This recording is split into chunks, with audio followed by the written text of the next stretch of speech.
Les vierges sages, ce sont ces femmes qui attendent le roi, Jésus-Christ de Nazareth, qui viendra nous chercher dans les airs, mais qui attendent aussi le roi, celui-là que Jésus a prévu pour leur vie, pour cheminer ensemble, pour que vos vies impactent une multitude. Donc, c'est un point important. Comme vous l'avez tout souligné ce soir, il y a une préparation.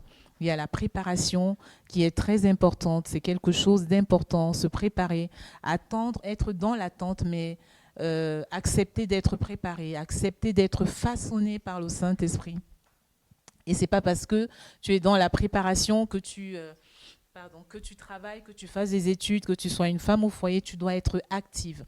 Ne sois pas cette femme qui est dans la préparation, qui rêve seulement du mariage, qui dort, je veux me marier et tout. Non, tu dois être active pour le Seigneur. Tu dois être active. Il y a beaucoup de gens autour de toi qui ne connaissent pas Jésus-Christ. Jésus-Christ a besoin de toi.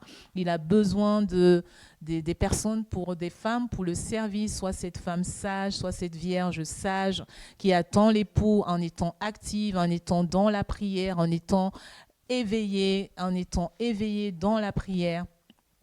Même si tu as de multiples occupations, Jésus a besoin de toi. Il a besoin de toi, il a besoin de toi. Et ne crois pas que les choses se passeront les bras croisés, non. Il faut que tu sois active. Le Seigneur dit quand tu fais un pas, lui aussi fait un pas. Donc tu ne dois pas être juste dans l'attente, dans la passivité, non. Cherche à t'instruire. En France, on a beaucoup d'opportunités de formation. Cherche à te former. Sois une femme de valeur. Aie une valeur dans la société. À quoi sers-tu? Tu peux être une femme au foyer, mais tu as une valeur. Parce que être femme au foyer ne veut pas dire que tu es une femme rabaissée. Non, au contraire. Ton objectif, c'est que ton mari soit respecté, qu'il réussisse, que tes enfants réussissent, parce que il y a des femmes qui pensent aujourd'hui que pour s'épanouir, il faut forcément travailler. Dans un couple, il y a une entente. Ton mari et toi, vous pouvez décider que pour un temps, tu restes à la maison pour t'occuper des enfants. Tu es une femme au foyer et tu pries. Tous les jours, tu pries pour ton mari, tu pries pour ton foyer, tu pries pour les âmes perdues, tu pries pour tes enfants, pour qu'ils réussissent. Tu dois être une femme active.